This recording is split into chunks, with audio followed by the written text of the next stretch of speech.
Olha, enquanto o Fábio Piperno estava trazendo informação, a gente acompanha uma outra imagem, que é a da aeronave do presidente Donald Trump, que neste momento está saindo, então. Ele que tem um encontro no Alasca com o presidente russo Vladimir Putin.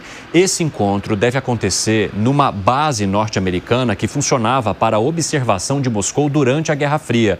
E agora, esse local que teve o seu período histórico lá atrás, serve novamente, mas neste caso, para um diálogo entre os presidentes de ambos os países, Rússia e Estados Unidos.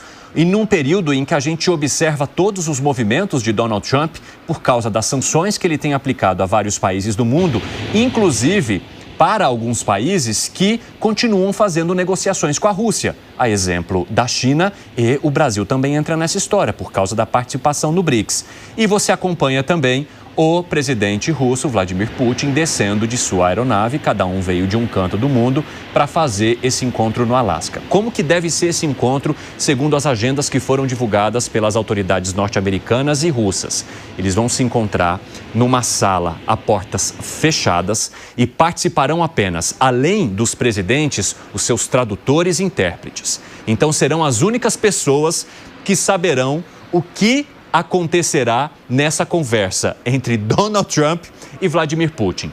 Tem uma outra carta que a gente precisa pôr na mesa nesse encontro também, que é a discussão sobre a guerra na Ucrânia. Donald Trump mencionou que ele não pretende permanecer muito tempo nesse encontro com Vladimir Putin se ele não abrir a mesa de diálogo para levantar uma bandeira branca, uma bandeira de paz nesse conflito que já dura anos com a Ucrânia. E o que menciona Donald Trump? E vejam que a imagem toda é bastante simbólica. Ambos descem pelo tapete vermelho, se viram e eu imagino que vão se encontrar ali no meio dessa passarela vermelha montada no aeroporto para que possam, então, apertar as mãos um do outro e começar aí, a partir dos olhares, a troca de mensagens que são muito importantes e que a gente só saberá o resultado depois. Tá ali Donald Trump batendo palma e daqui a pouco, então, ele deve se encontrar com o líder russo, Vladimir Putin. O que Donald Trump mencionou e que é importante da gente acompanhar? Tá aí a imagem para vocês. Tá aí a imagem que se esperava nesta sexta-feira, o início do encontro entre ambos os presidentes. Para variar, essa situação está acontecendo aqui no nosso 3 em 1. Por quê? Porque a gente gosta do que é ao vivo. A gente gosta de acompanhar a notícia acontecendo em frente aos nossos olhos e estamos preparados para isso. O que tem de interessante que foi mencionado pelo presidente Donald Trump que a gente precisa acompanhar? Ele disse que a Ucrânia precisará escolher qual território vai ceder à Rússia para poder colocar fim a esse conflito entre ambos os países. Como se ele estivesse jogando a responsabilidade para a Ucrânia, ou seja, ele faz a negociação, mas a negociação não é uma responsabilidade de Donald Trump. Quem vai decidir, entre aspas, seria a Ucrânia. Mas, obviamente, que se houvesse de fato o interesse de que a Ucrânia participasse, a gente veria também nesse tapete o presidente Volodymyr Zelensky, da Ucrânia. No caso, ele não está. O que a gente acompanha por enquanto é essa imagem. Daqui a pouco, depois de fazer as fotos desse encontro oficial, ambos, como mencionei, vão para uma sala fechada com seus tradutores e intérpretes, onde essa reunião vai começar. Aqui comigo no estúdio está o Fabrício Naitsky, e já ele vai trazer informações para a gente, porque ele está acompanhando toda essa agenda desde o começo. Mas, Alan Gani, eu vi que vocês olharam com olhos arregalados aqui. O que representa para vocês esse momento diante de todo o cenário que nós estamos acompanhando no mundo?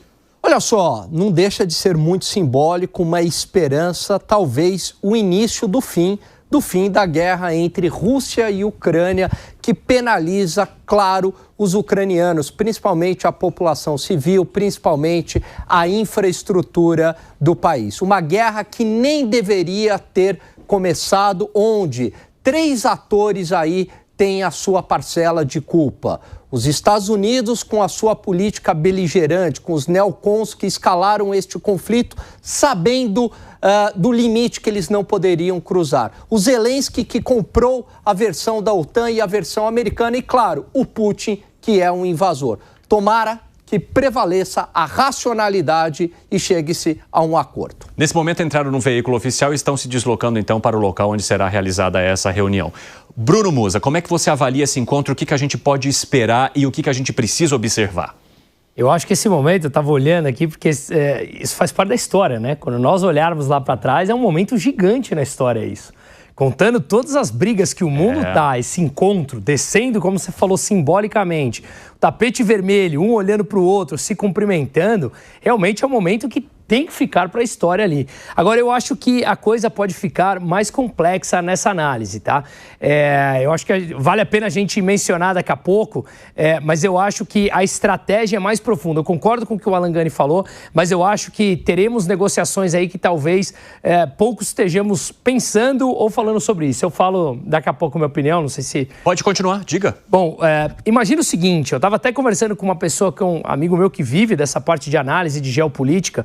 Imagina o seguinte, ali começaram uma negociação. A Ucrânia deve ceder terrenos, né? Como o Trump já falou. Se ela não ceder, basicamente, a Ucrânia poderia ter chances reais de ser deixada sola, o que isso poderia fazer com que a Rússia entrasse nos seus territórios. Em paralelo, a gente sabe da influência, e eu estive nesses países, comentei, a influência que a Rússia tem ao exercer determinada segurança de Maduro. Será que é uma troca de um pelo outro? Você cede territórios e deixa eu tirar Maduro. A gente está vendo o que está acontecendo, que aconteceu desde ontem, de crescer a pressão em cima de grupos terroristas venezuelanos. Ou, imaginemos que a Europa seja contra isso, os Estados Unidos vai lá e abandona a OTAN. Como é que acontece? Então, olha o jogo como pode ser muito mais profundo, mais embaixo aí. O que eu acho interessante sempre nesses encontros é que, ao olhar o rosto, a face ali do presidente russo Vladimir Putin, parece que eles vão se encontrar para discutir uma receita de fazer um bolo de fubá, né? E não assuntos tão densos e que podem mudar toda a geopolítica em várias partes do mundo. Fabrício Naits, que está aqui conosco, seja muito bem-vindo, meu amigo, que bom recebê-lo aqui. Vamos caminhar para cá, dá para a gente trazer o Fabrício?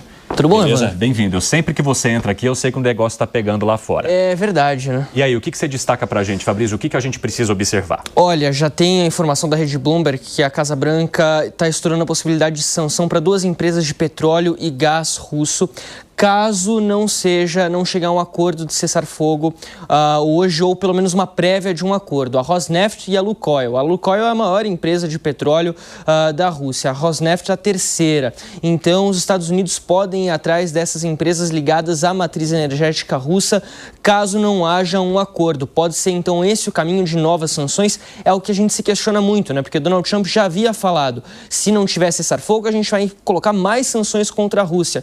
E muita gente se pergunta, aonde? Porque já foram colocadas várias, desde que a guerra começou lá em 2022, então o caminho pode estar por aí, pelo menos é isso que diz a Bloomberg. Esse encontro, a gente tem destacado, era para ser um encontro apenas entre Trump e Vladimir Putin, mas a gente já tem a confirmação de que na reunião estará presente também o secretário de Estado, Marco Rubio, e o Steve Witkoff, que é o enviado especial da Casa Branca lá para o leste europeu. Legal, Fabrício, atualizando então quem seriam os participantes, porque na agenda estavam previstos apenas os 2 e seus tradutores, mas agora tem mais gente que vai acompanhar esse papo.